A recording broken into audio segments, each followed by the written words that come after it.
Everyone, my name is Christine Jarbasto. Ngayon ay tatalakayin natin ang positibo at negatibong epekto ng globalisasyon ng pang-ekonomiya. Dumapong muna tayo sa positibong epekto. Unang-una ang pagtaas ng ekonomiya.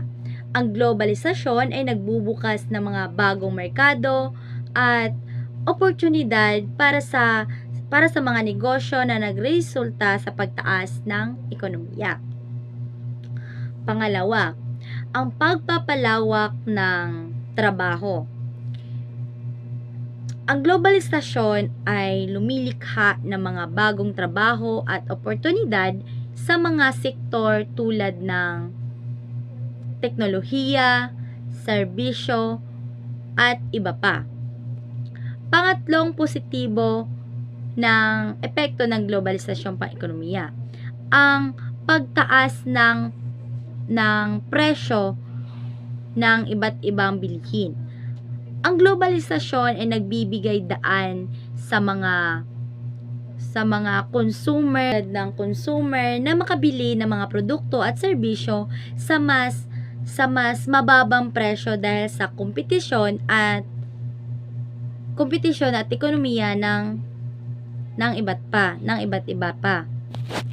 Ngayon, dahil natapos na tayo sa positibo ng epekto ng globalisasyon, dumapo naman tayo sa negatibong epekto. Unang-una ang pagkawala ng trabaho. Ang globalisasyon ay maaaring magdulot ng pagkawala ng trabaho sa mga sektor na hindi nakapag-compete sa pandaigdigang merkado.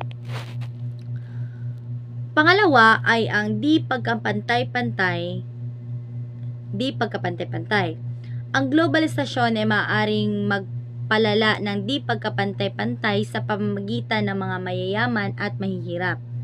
Dahil ang mga mayayaman ay mas nakikinabang sa mga oportunidad na nadala ng globalisasyon. Pangatlo ay ang pagkasira ng kapaligiran. Ang globalisasyon ay maaaring magdulot ng pagkasira ng kapaligiran dahil sa pagtaas ng produksyon at transportasyon ng mga produkto. At dahil natapos na tayo sa negatibo at positibong epekto ng globalisasyon ng pang-ekonomiya, ang pangkalahatan